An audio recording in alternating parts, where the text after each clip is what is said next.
우리에게 주시는 하나님의 말씀 요한복음 1장 1절 말씀에서 5절 말씀까지 보도록 하겠습니다. 요한복음 1장 1절에서 5절 말씀까지입니다.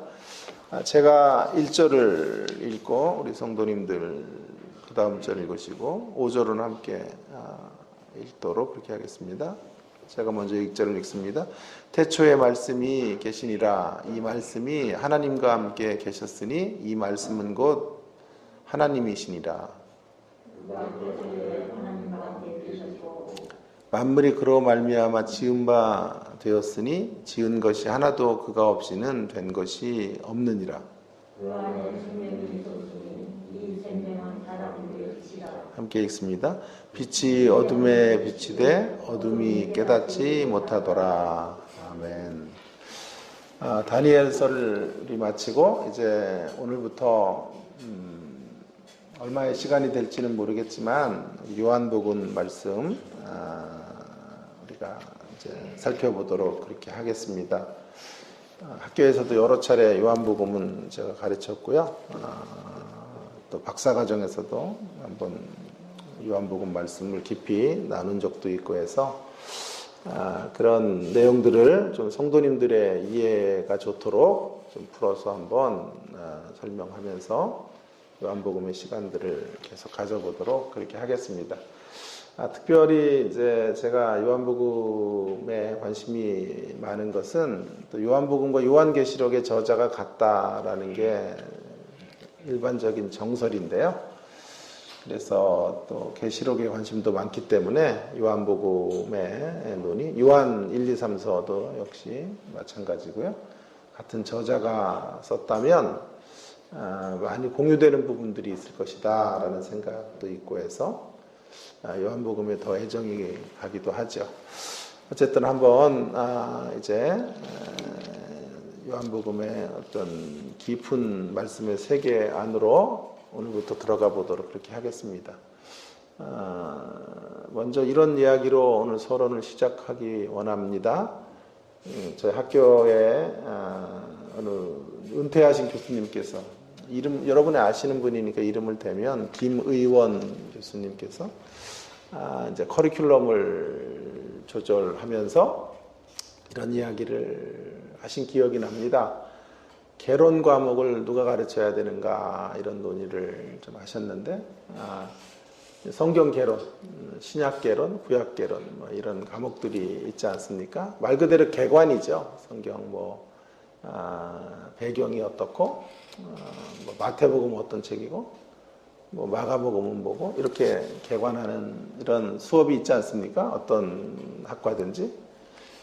근데 보통은 이제 성경 개론 과목은 처음 교수가 된 분들이 개론을 하고, 이제 교수의 연수가 오래된 분들은 주로 이제 깊은 전공 과목들을 이렇게 하게 되는 것인데, 그것도 가능하지만, 원래는 이 개론 과목이 아주 경륜이 깊은, 성경 전체를 좀 꿰뚫어 볼 수 있는 사람이 가르쳐야 한다.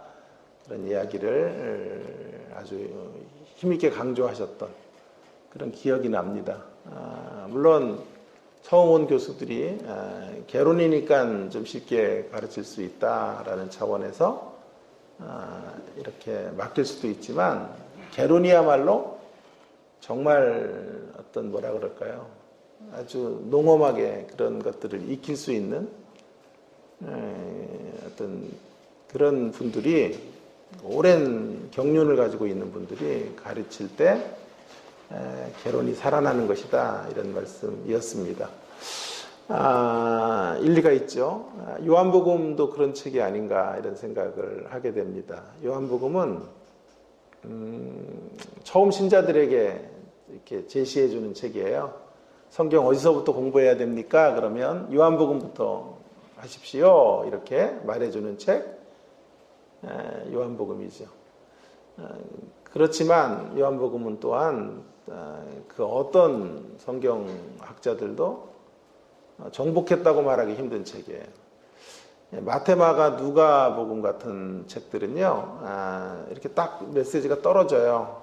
근데 요한복음은 정말 많은 주석가들의 주석도 천차만별, 그 깊이를 다 헤아릴 수가 없고, 다루는 사람들마다 시각과 각도가 다르다는 것을 보게 됩니다. 그래서 정말 굉장히 쉬워 보이는 말씀이지만 쩔쩔맬 수밖에 없는 깊이가 있는, 심오한 세계가 있는 책이 요한복음이에요. 가장 초보자도 접할 수 있지만 가장 깊은 어떤 말씀의 세계를 이렇게 탐독하기 원하는 사람들에게도 요한복음은 길을 내주고 있는 그런 말씀이다라고 생각이 듭니다. 그래서 오늘부터 이제 요한복음의 이런 양면적 메시지의 맛을 좀 살펴보는 시간들을 가져보기 원합니다. 가장 단순하면서도 가장 심오한 이 두 가지가 함께 결합이 된 이런 두 가지 맛을 함께 느낄 수 있는 요한복음의 강해가 되었으면 좋겠다라는 생각을 합니다. 그래서 오늘 말씀의 제목도 장엄하고 따뜻한 세계로의 초대라는 것도 이런 양면적인 면들을 좀 이제 부각하는 건데요. 먼저 장엄한 세계를 제시하고 있는 어떤 말씀을 좀 생각해 보려고 합니다. 초월적인 말씀, 로고스를 제시하는 것으로 장엄한 세계로 우리를 초대하고 있다라고 하는 건데요. 기본적으로 성경에 대하여 저 같은 이제 설교자들에게 부여된 중요한 숙제는 이 듣는 청중들의 적실성을 만들어주는 거예요. 성경이 나와 동떨어진 이야기가 아니다. 나의 삶의 고민과 필요들을 채워주는 책이다라고 하는 것을 이렇게 전달할 수 있어야 좋은 설교자가 되는 것이죠. 특별히 이제 회중들이 갖고 있는 필요는 felt need라 그래가지고 현실적 필요들이 되게 많잖아요. 수입을 더 어떻게 올릴 수 있을까? 질병으로부터 어떻게 자유롭게 될 수 있을까? 또 어떤 여러 가지 인생사의 문제들을 어떻게 풀어갈 것인가 하는 문제들에 대한 고민들이 있지 않습니까? 이제 성경을 통해 그런 부분에 해답을 주는 것, 그래서 이런 말씀이 나에게 정말 적실한 것이다 라고 하는 것들을 분명하게 알려주는 것이 설교자들에게 부여된 사명이다 라고 할 수 있어요. 만약에 그런 일들을 감당하지 못하는 설교라면 설교는 너무 밋밋하고 공허한 것이 될 수 있을 것입니다. 그리고 끝내 삶의 변화를 만들지 못할지도 모르겠습니다. 그래서 말씀의 적실성이야말로 아무리 강조해도 지나치지 않은 부분이라고 할 수 있어요. 그러나 이토록 소중한 적실성에 대한 논의에도 불구하고 기독교의 진리를 언제나 기독교 진리를 평가하는 기준과 잣대가 오직 적실성의 유무로만 말씀을 판단해서는 안 된다라는 말씀을 드리고 싶어요. 성경의 말씀이 언제나 우리의 실존과 우리의 현재적인 필요, 현실적인 필요에 부응하는 것만은 아니다. 그것 이상의 메시지가 성경 안에는 가득하다라고 하는 것이죠. 자, 좀 어려운 이야기였죠. 오늘 이제 본격적으로 시작되는 요한복음의 서론의 첫 장면인데요. 보세요. 우리의 실존과 연관성이 있습니까? 어떤 적실성이 있는 기준으로 평가할 수 있는 메시지가 지금 전개되고 있나요? 아니요. 오늘 본문은 그 이상의 이야기를 하고 있는 거죠. 요한복음의 시작에서 처음 강조하고 있는 것은 말씀 혹은 로고스의 선제성. 듣도 보지도 못했던, 한 번도 경험해 보지 못했던 로고스의 선제성에 대하여 강론하고 있죠. 지금 요한은 창세기 1장을 끌어옵니다. 창세기 1장을 끌어다가 놀라운 선언을 하고 있는데요. 예수님이 천지를 창조하실 때, 우리는 천지 창조하면 하나님이 하셨다 이렇게 생각하지만 지금 요한의 시각으로는 이 천지 창조가 예수님이 하나님과 함께 하신 일이다 라고 말하는 거죠. 그래서 태초에라는 말로 이 장엄한 시작을 이제 운을 띄우고 있는 건데요. 태초에 하나님과 함께 계셨던 말씀이 말씀이. 태초에 말씀이 계셨는데, 그 로고스잖아요, 그 말씀이. 그 로고스가 하나님과 함께 계셨고, 만물이 그로 말미암아 만들어졌다 라고 말씀하고 있죠. 그리고 그 안에 생명이 있어서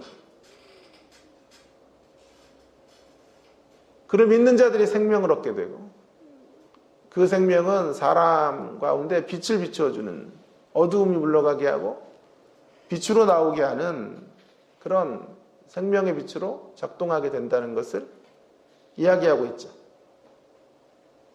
그리고 그 빛을 받아들인 사람들, 그 생명을 받아들인 사람은 놀라운 특권의 자리로 가는 것이고, 그러나 대부분의 사람들은 자신들이 어둠이기 때문에 그 빛을 거절하고 받아들이지 않게 된다라는 이야기로 첫 서두를 시작하고 있는 것입니다. 이것이 바로 요한복음의 로고스의 선제성이라는 내용의 어떤 개괄적인 설명이라고 할 수 있겠어요. 자, 다시 제가 조금 전에 던졌던 이야기로 되돌아가 보겠습니다. 적실성의 논의로 한번 나아가 보겠습니다. 요한의 메시지는 현대인들이 찾고 있는 느껴진 필요, felt need에 대한 답을 주고 있는 시작입니까? 아니요. 현대인에 대한 적실성을 만족시키는 메시지라기보다는 오히려 현대인들이 매우 힘들어하고 있는 하나님의 초월성에 대하여, 예수 그리스도의 초월적 존재됨에 대하여 말하고 있는 거죠. 매우 수준이 높아요. 매우 수준 높은 그런 논리로 회중들에게 로고스 기독론을 강론하고 있는 거죠.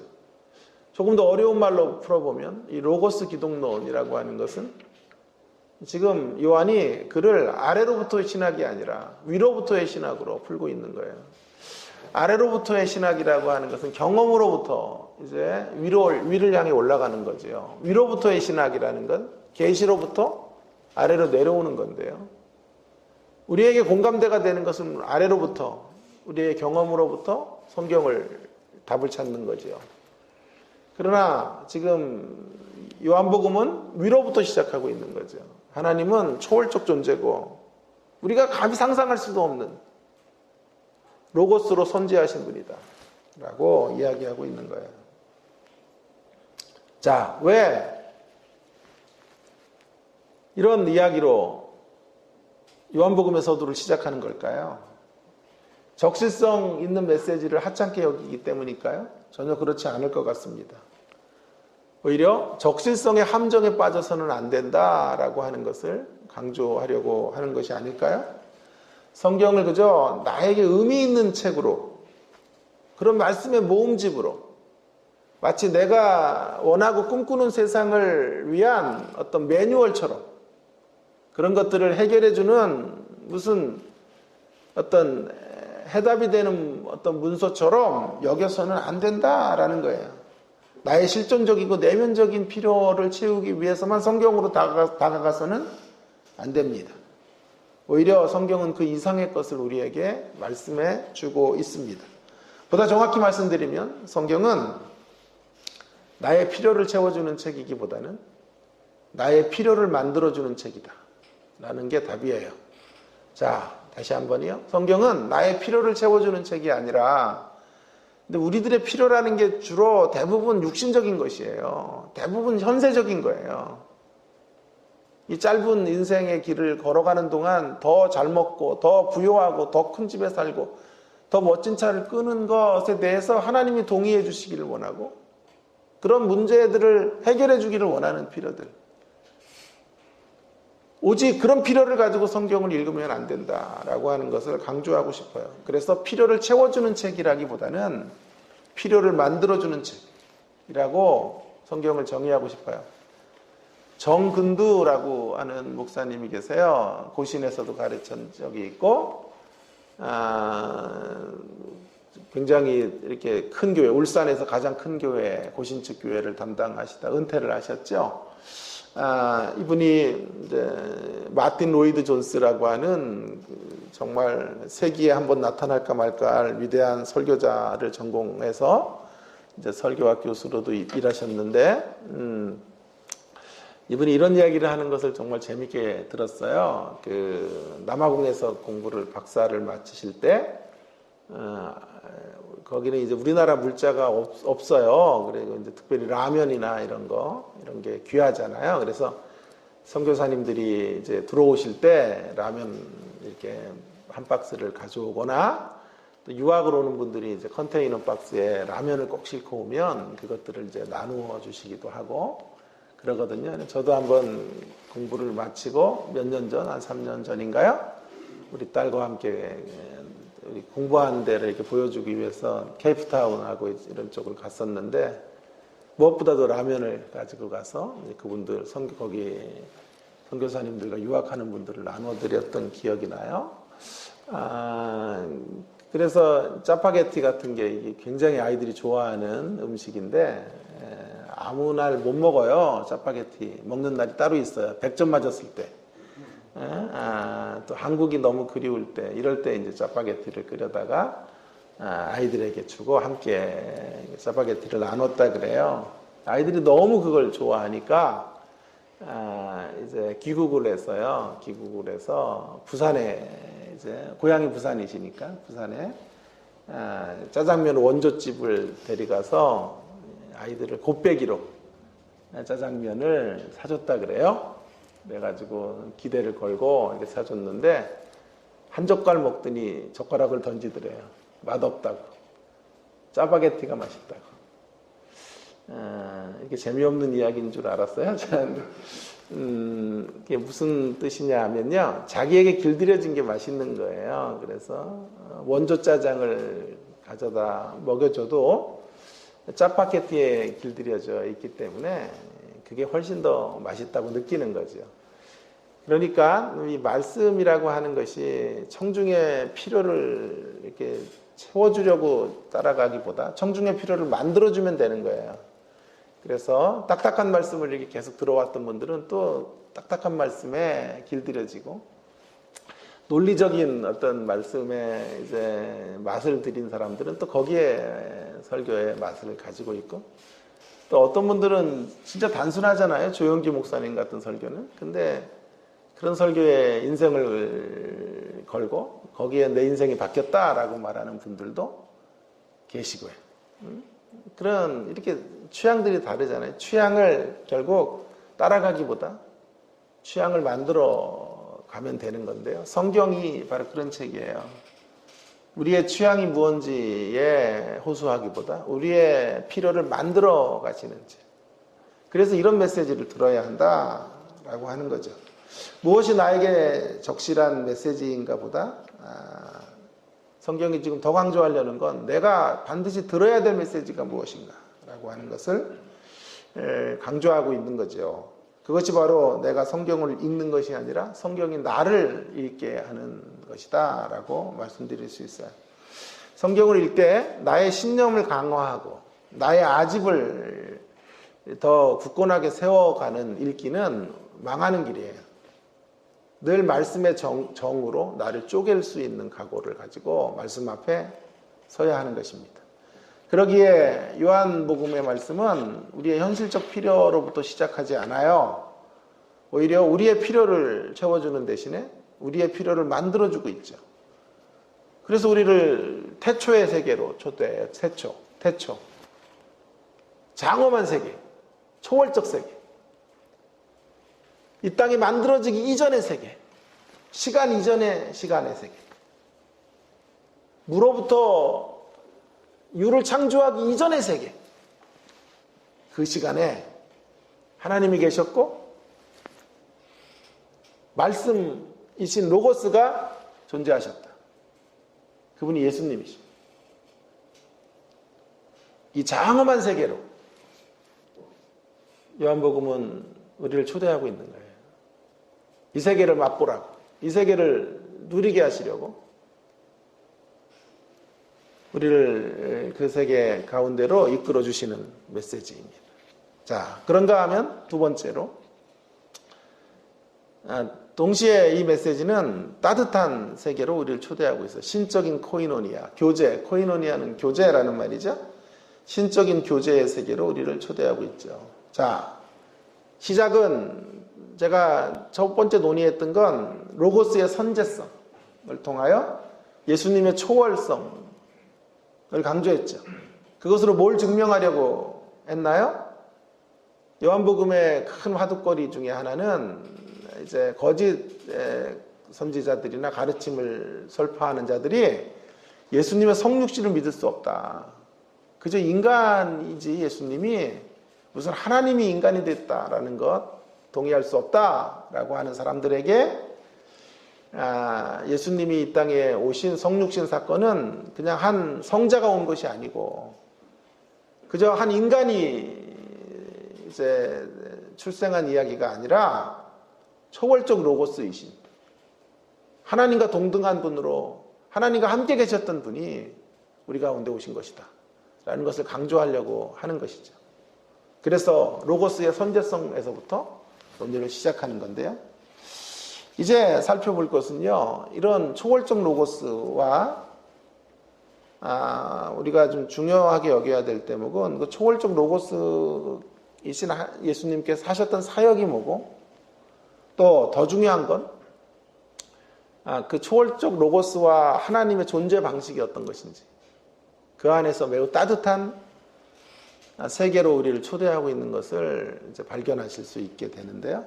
먼저 순서로 보면 1절과 2절을 논의하고 3절에서 5절을 가야 되는데, 먼저 거꾸로 좀 가보겠습니다. 클라이막스를 좀 뒤에 놔두기 위해서 3절과 5절부터 좀 한번 다뤄보겠는데요. 자, 3절에 보면 이 로고스가 예수님이 뭘 하셨냐 하면 말씀이신 태초에 말씀이 계시고 그 말씀이 예수님인데, 예수님 뭘 하셨냐 하면요, 첫 창조의 사역에 동참하셨다고 3절에 말하고 있죠. 3절을 같이 읽어볼까요?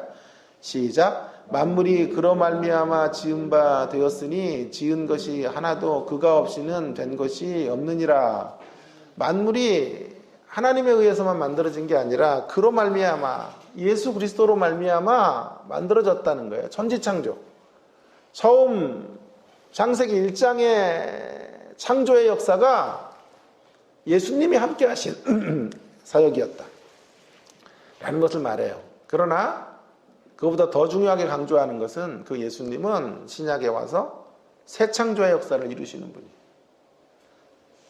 천지를 창조하시는 것을 넘어서 4절부터 5절에 보면, 자, 그분은 새로운 창조, 재창조의 사역을 하시는 분이에요. 재창조. 천지를 창조해 놓으시고 그 가운데 천지창조의 핵심은 인간이죠. 그 인간에게 생명을 불어넣어야 되고 그 인생들에게 빛을 허락해 주시는 일을 누가 하시냐 하면 말씀이신, 로고스이신 예수님이 하셨다 이 말이에요. 말씀이 있어야 그 일이 가능한 거예요. 그래서 로고스의 선제성은 어디로 가냐 하면 생명에 대한 논의로 나가는 거예요. 그래서 나오는 거예요. 그 다음에 4절에 그 안에 생명이 있었으니, 생명을 갖고 계신 분이에요. 진정한 생명, 한올 생명, 부모로부터 태어난 육신의 생명을 넘어서는 영적인 생명, 그 생명의 길을 창조하시기 위해 예수님이 오셨다 이 말이에요. 얼마나 위대한 이야기예요. 그냥 우리가 예수 믿는다는 게 죽어 천국 갑니다, 이 정도 이야기가 아니란 말이에요. 이런 풍성한 생명을 받은 사람들, 생존의 삶을 넘어 이 생명을 누려야 될 사람들, 이 한울 생명의 위대함을 펼쳐야 될 사람들로 우리가 오늘 예수의 자녀들로, 예수 그리스도의 자녀들로 여기 서 있다는 말이에요. 그리고 그 일을 선제하신 그리스도께서 하셨고, 그것이야말로 재창조의 사역, 새 창조의 사역이다. 그리고 더 나갑니다. 이제 로고스인 말씀이 생명을 잉태하게 하시고, 그 생명은 빛이에요, 빛. 어둠 가운데 있는 세상 가운데 빛이 임하는 거예요. 그 빛을 통하여 우리를 새롭게 하시고, 빛을 통하여 무엇이 참이고 무엇이 진리인지를 분간하고 살아가도록 만들어주시는 일, 빛의 세계로의 초대인 것이죠. 빛의 자녀로의 초대. 이 일들을 이루어내시기 위해 주님이 오셨다라고 하는 것을 말씀해주고 있는 거죠. 참 너무 놀라운 말씀들을 우리 가운데 주고 계시는 건데요. 자, 이제 거꾸로 돌아가서 1절과 2절을 통해서 우리가 주목해야 될 이제 대목은 따뜻한 세계로의 초대인데요. 자, 이 말씀이 존재하는 방식이 하나님과 어떤 존재 방식으로 엮여져 있는지를 한번 잘 살펴보세요. 1절을 한번 다시 볼게요. 태초에 말씀이 계시니라. 이 말씀이 하나님과 함께 계셨으니 이 말씀은 곧 하나님이시니라. 2절에도 보세요. 태초에 하나님과 함께 계셨고 뭐가요? 그가는 말씀이죠. 그가는 또 예수님이죠. 하나님과 함께라는 단어가 중요한 단어인데 이 함께라는 단어의 헬라어 표기는 포르스라는 단어라고 하죠. 포르스. 영어로 전치사로 말하면 to라는 전치사예요. 혹은 toward라는 전치사인데 정확히 말하면 이 함께라는 말은 이런 뜻이죠. 하나님을 향해 계셨다라는 뜻이에요. 로고스가 어떻게 계시냐 하면 하나님을 향하여 계시는 거예요. 무슨 그림을 연상하면 좋은가 하면 이산가족들이 30년 만에 만나잖아요. 40년 만에 만나잖아요. 근데 만나는 시간이 짧으니까 헤어짐이 너무 안타까워서 만날 때부터 헤어질 때까지 얼굴을 떼지 않고 얼굴을 부비며 얼굴을 맞대고 있는 것. 그와 같은 느낌의 어떤 뉘앙스로 함께라는 말을 읽으면 되겠습니다. 이 말은 무슨 말이에요? 두 분 사이에, 예수님과 하나님 사이에 너무도 친밀한 관계 안에 그분들이 계시다는 것을 표현해 주고 있는 거죠. 서로 친밀한 연합 가운데 존재하시는 분들이시다라는 거예요. 태초부터 예수님과 하나님은 좀 어려운 말로 신적인 코이노니아를 이루었다라는 뜻이에요. 그분들의 교제의 중심에는 뭐가 있었을까요? 인격적인 사랑이 있었어요. 배려가 있었어요. 인격적 존중이 있는 관계 안에 이 두 분이 함께 있었다. 다시 강조합니다. 왜 이런 걸 시작에서부터 논의하냐 하면 예수님이 그저 인간이라고 말하는 사람들, 예수님이 그저 한 성자에 불과하다는 사람들의 공격 앞에 변론을 펼쳐야 됐기 때문에 그래요. 예수님은 하나님이시다. 예수님은 하나님과 동등한 분으로 하늘 영광을 버리고 이 땅에 오신 것이다 라는 사실을 강조하려고 하는 거예요. 자, 서로 함께 인격적 생명을 나누고 있어요. 이게 얼마나 훈훈한 모습이에요. 서로 부둥켜 안고 삼위 하나님께서 그 안에 또 성령님까지 계셔요. 세 분이면서 하나이고 하나면서 세 분인 이 분들이 어깨동무하며 어깨춤을 추는 거예요. 그게 오늘 본문 안에 있는 이 함께라는 단어 속에서 우리가 발견해낼 수 있는 메시지인 거예요. 얼마나 훈훈하고 아름답고 정감 있는 세계인지를 성경은 우리 가운데 보여주고 있는 거죠. 따뜻한 교제가 이 삼위 하나님 가운데 펼쳐지고 있는 거죠. 여러분, 그 교제 가운데 흘러넘친 게 피조 세계. 그 교제가 너무 차고 넘쳐서 밖으로 흘러나와 창조의 세계가 만들어진 거예요. 여기서 제가 좋아하는 거 한번 할게요. 할렐루야. 예? 그래서 오늘 우리가 이런 태초부터 있었던 이 훈훈한 이야기 속에서 오늘 우리가 만들어졌고 이 세상이 지어지게 된 거고 그 인격적 생명이 우리 가운데 전달된 거예요. 그분의 그 강력한 이 세 분의 교제, 그러면서 한 분으로 연합된 이런 교제가 이제 우리가 어떻게 살아야 하고 우리가 어디로 가야 하는지에 대한 이정표가 되는 거예요. 자, 그래서 저는 이것을 훈훈한 교제라고 말하고 싶은 거죠.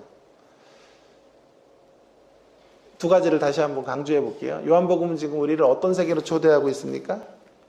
매우 장엄하면서도 초월적인 세계에 초대하죠? 선제적 로고스. 태초의 이야기로부터 우리를 감히 한 번도 생각해 볼 수도 없는 세계로 우리의 상상력을 이끌어가고 있죠. 그러면서도 그것이 전부가 아니고요. 장엄하고 초월적인 세계만이 아니라 훈훈하고 따뜻한 태초의 세계로 우리를 이끌어가고 있죠.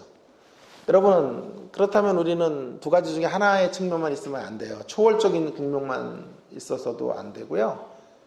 따뜻한 국면만 있어서도 안 돼요. 이 두 가지가 함께 있어야 돼요. 그러므로 우리가 주님을 만나게 되는, 인격적으로 주님을 만나면 우리는 두 번 놀라는 거예요. 두 번. 한 번은 그분의 위대하심 앞에 놀래요.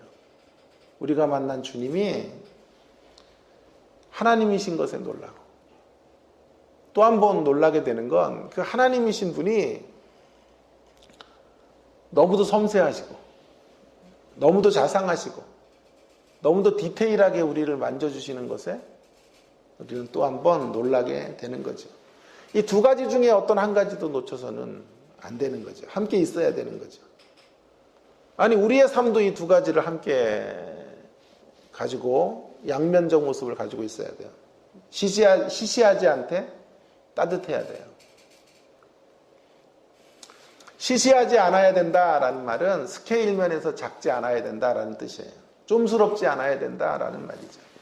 따뜻해야 된다라는 말은 그러면서도 인생의 자세가 어떠해야 하는지를 알려주는 거예요. 그래서 요한복음 1장의 서두에서 우리에게 요구하는 신자됨의 모습은 두 가지인데요. 두 가지 면을 함께 갖는 거예요. 장엄하면서 따뜻한 인생이 되는 거예요. 장엄하지만 따뜻하지 못하면 주로 그런 사람은 교만한 사람들이에요. 대단히 큰 일을 하지만 따뜻함이 없고 디테일이 없는 사람들이 많아요. 그러면 교만의 자리로 떨어질 확률이 커요. 또 반대로 따뜻하지만 장엄하지 못하면 소극적이고 매우 패배적인 인생의 길을 걸어갈 확률이 높아요. 이 두 가지를 함께 갖는 인생 되어야 하겠습니다. 자, 이제 시간이 좀 갔지만 우리가 좀 적용을 해보려고 그래요. 장엄하고 따뜻한 세계로 초대된 우리가 담아내야 될 세 가지 교훈을 좀 한번 생각해 보려고 하는데요. 첫째로는요, 뭘 담아내야 되냐 하면, 이제 이런 세계에 초대된 우리들은 먼저 초월의 세계를 담아내는 신자가 되어야 한다라는 말인데요. 초월적 세계를 담아내야 된다는 것은 무슨 뜻이냐 하면 이런 뜻이죠. 하나님이 우리의 시계 안에 다 포착되지 않는다는 거예요. 그러니까 하나님이 우리가 원하는 대로 우리 인생들을 이끌어가는 분이 아니라는 것을 우리는 인정해야 돼요. 우리의 상식과 우리의 논리를 하나님은 때때로 뛰어넘어서 일하셔요. 그래서 우리는 그 하나님의 하나님 되심을 인정해야 돼요. 하나님을 제한하면 안 돼요. 하나님 왜 다 제 이해의 영역 안에 들어와 계시지 않습니까? 말해서는 안 돼요. 만일 우리가 다 납득할 수 있는 존재가 하나님이라면, 초월적인 존재라면 하나님이 아니에요. 그분은 하나님일 수 없어요. 하나님이면 우리보다 크셔야 된다고요.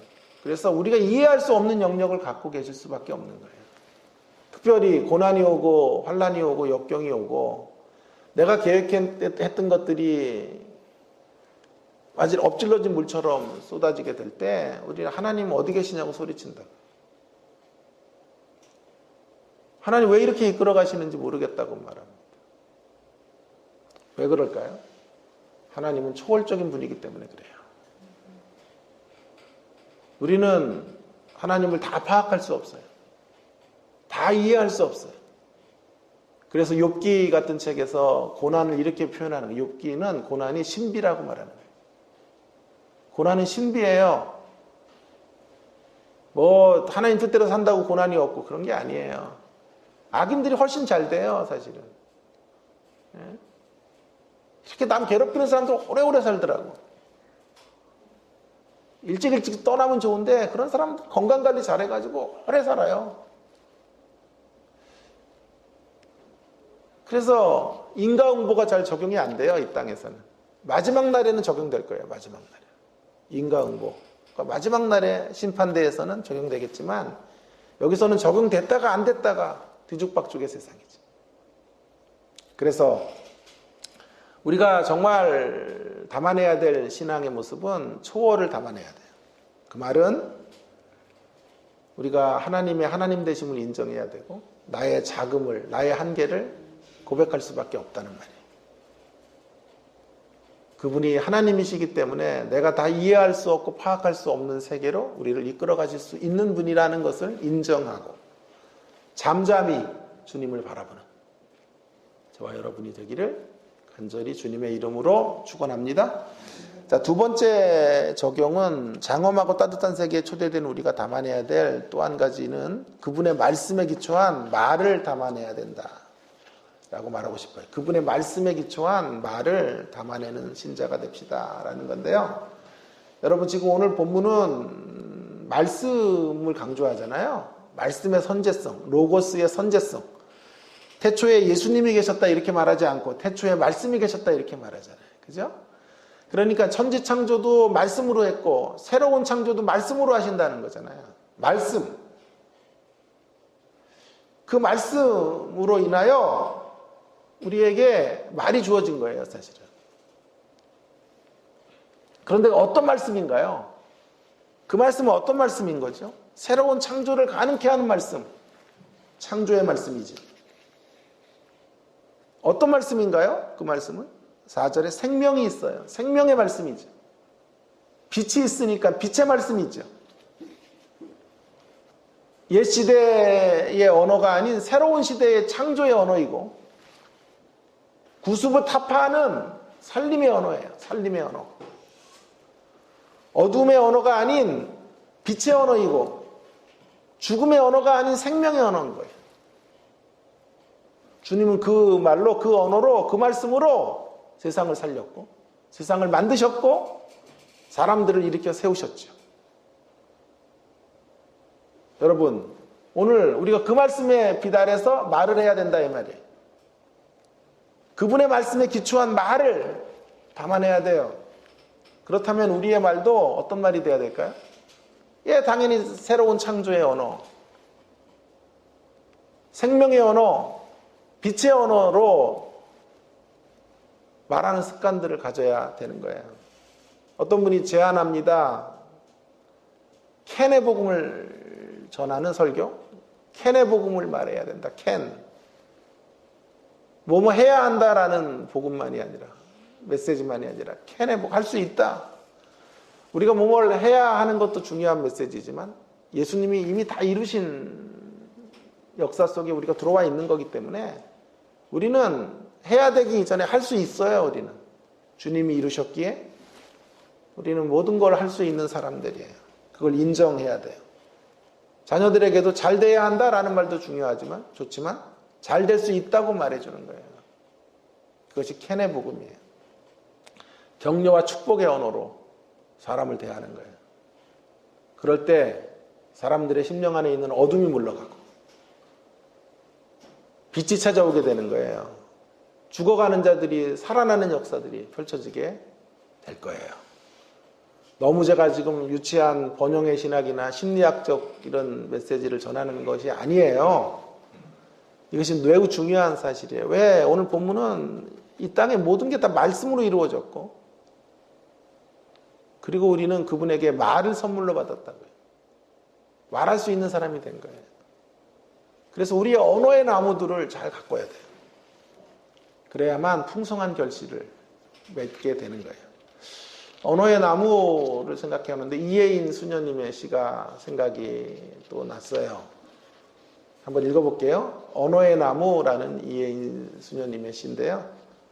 제가 빨리 읽어볼게요. 내가 이 세상에 태어나 수없이 뿌려놓은 말의 씨들이 어디서 어떻게 열매를 맺었을까 조용히 헤아려 볼 때가 있습니다. 무심코 뿌린 말의 씨라도 그 어디선가에 뿌리를 내렸을지 모른다고 생각하면 왠지 두렵습니다. 더러는 허공으로 사라지고 더러는 다른 이들의 가슴 속에서 좋은 열매를 또는 언짢은 열매를 맺기도 했을 언어의 나무, 내가 지닌 언어의 나무에도 멀고 가까운 이웃들이 죽어간 크고 작은 열매들이 주렁주렁 달려 있습니다. 둥근 것, 모난 것, 밝은 것, 어두운 것, 향기로운 것, 반짝이는 것. 그 주인의 얼굴은 잊었어도 말은 죽지 않고 살아서 나와 함께 머뭅니다.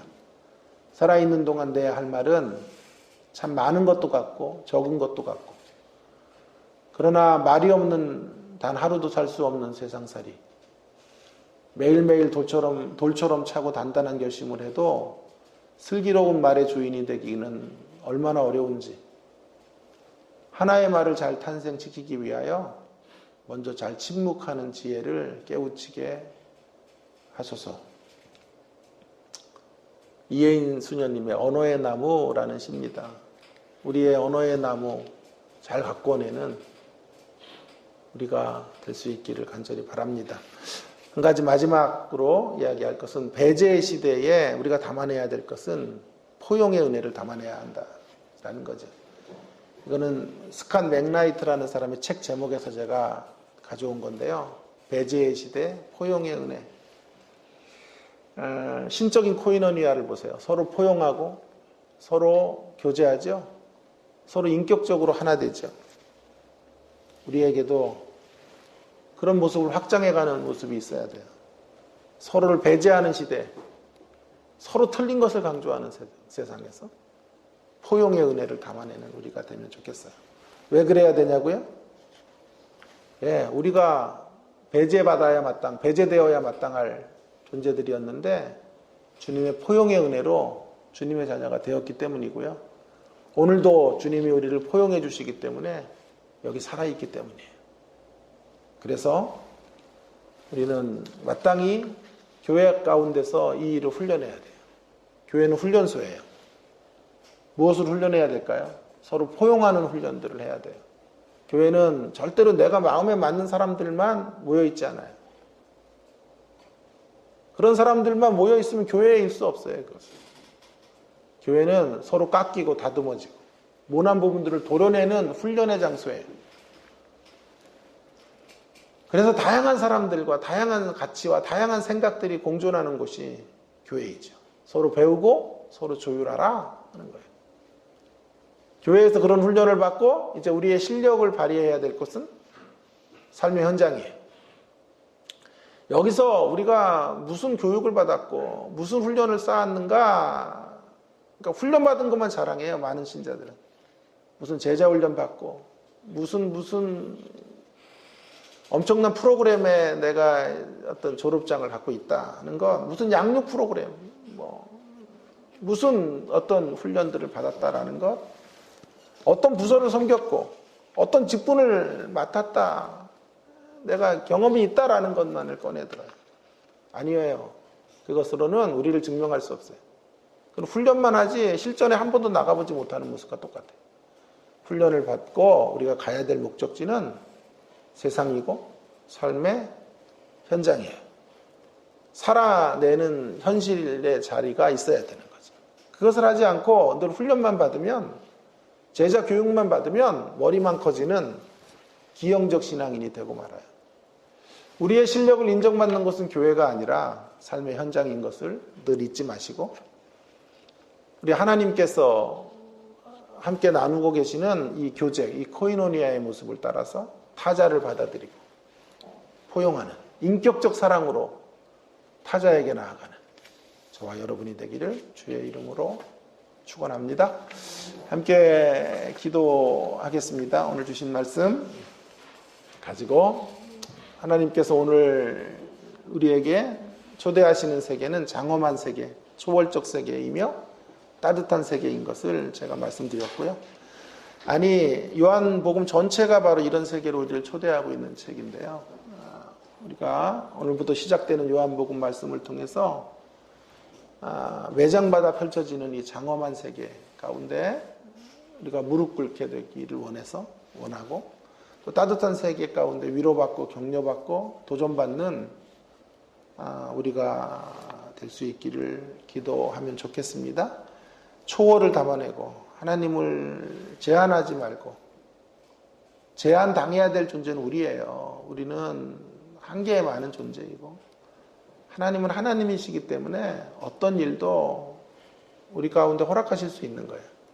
우리 그걸 인정하고 살고, 그분의 말씀은 살리는 말씀이죠. 태초부터 계시는 그분이 말씀으로 존재하셨고, 그 말씀으로 새 창조를 이루신 말씀, 생명의 말씀, 빛의 말씀, 기초한 말을 담아내야 돼요. 우리도 늘 말할 때마다 생명을 살리는 말, 빛의 언어, 새로운 창조의 언어, 그런 언어로 우리의 언어의 나무를 잘 가꾸어가는 사람들이 되기를 위해서 기도하면 좋겠고요. 서로 배척하는 배타의 시대, 배제의 시대에 포용의 은혜를 담아내는 우리가 되도록 하나님께 받은 은혜를 기억하면서 우리가 서로를 인격적으로 사랑하는 저희들의 모습이 되기를 위해서 동성으로 함께 기도하고 마무리하겠습니다. 기도하십시다. 하나님 아버지, 은혜를 감사합니다. 주께서 오늘도 귀한 생명의 말씀을 주시고 하나님 말씀 가운데서 우리 자신들을 되돌아볼 수 있도록 인도해 주셔서 감사합니다. 하나님, 우리를 요한복음을 통하여 이 초월의 세계, 초월적인 로고스의 말씀의 세계 가운데 이 장엄한 세계로 초대해 주시고, 신적인 코이노니아가 펼쳐지는 따뜻한 세계로 또한 우리를 이끌어 주셔서 감사드립니다. 하나님, 장엄하고 따뜻한 세계에 초대된 우리들로 조어를 담아내고 그분의 말씀에 기초한 말을 담아내고, 하나님 아버지, 서로 배제하는 시대에 포용의 은혜를 담아내는 그런 신자로 이 땅을 살아갈 수 있도록 하나님 아버지 은혜를 베풀어 주시옵시고 역사하여 주옵소서. 함께해 주시기를 간절히 원합니다. 하나님 아버지, 요한복음의 말씀이 계속 하나님 우리 가운데 들려지고 우리 가운데 펼쳐지고 우리의 가슴을 만지고 우리의 심령을 새롭게 하는 그런 일들이 하나님 매 토요 새벽 기도마다 펼쳐지도록 우리 하나님께서 인도하시고 역사하여 주시옵소서. 우리 계속해서 교회를 위해서 기도하겠습니다. 교회는 오늘 말씀에 근거하면 훈련소입니다. 서로 깎이고 모난 부분을 다듬고 나와 생각이 다른 사람들을 품에 안고 예수님의 십자가의 정신 위에서 서로 하나를 이루는 이런 어떤 공동체가 교회입니다. 이곳에서 잘 훈련받아 우리의 실력을 발휘해야 될 곳은 세상입니다. 세상. 우리의 삶의 현장 속으로 들어가야 되겠습니다. 그런 교회, 온전한 이런 훈련소로서의 기능을 잘 감당하는 주님의 십자가 교회가 되게 해달라고 기도해 주시기를 바랍니다. 훈련을 받기 위해서는 하나님의 뜻이 잘 전달이 돼야 돼요. 하나님의 뜻에 대한 깨달음들이 있어야 돼요. 그래서 무엇보다도 교회는 깨달음의 공동체, 말씀의 공동체이어야 하는 거죠.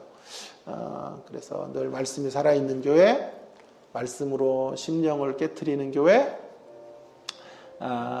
말씀의 가치로 우리의 삶들이 조금씩 바뀌어지는 그런 역사를 이루어가는 그런 일들의 동력이 제공되는 교회가 되도록 하나님 우리 교회를 그렇게 세워달라고 기도해 주시기를 바랍니다. 서 목사님과 부족한 저를 위해서도 기도해 주시고, 또 귀한 사역에 봉사해 주시는 부교육자님들을 위해서도 잊지 말고 기도해 주시고, 우리 장로님들, 또 안수 집사님, 또 우리 권사님들, 또 이 모양 저 모양으로 수고하시는 모든 분들을 위해서 기도해 주시기 바라고, 연약한 지체들과 우리 노부모님들, 또 우리 김 장로님의 아버님의 건강을 위해서 남겨진 삶이 평안하시기 위하여 기도해 주시기를 바랍니다.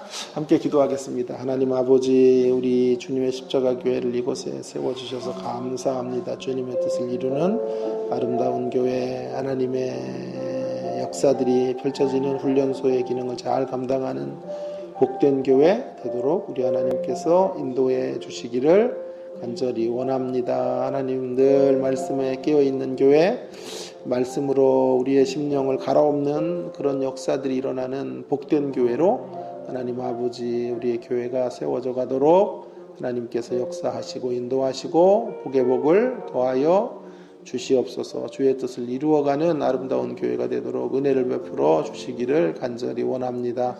하나님 아버지, 우리 성도님들의 삶을 주장해 주시고 하나님, 코로나19로 어려움이 있는 지체들을 하나님 보살펴 주시고 돌봐 주시기를 간절히 원합니다. 병중에 계시는 분들, 우리 노 부모님들 인생의 하나님 황혼의 마지막 시점이 아름답고 찬란하도록 도와주시고, 우리 김정도님 또 아버님 또 위중한 가운데 계시는데 하나님께서 회복의 은혜를 주시고, 하나님 아버지 너무 큰 고통 당하시지 않도록 하나님께서 늘 평강으로 지키시고 속사람의 강건함으로 함께 해주셔서 하나님의 놀라운 은혜 가운데 마지막 인생의 시간들을 보내실 수 있도록 우리 하나님께서 함께 해주시고 역사하여 주시옵소서. 함께 해주시기 바랍니다.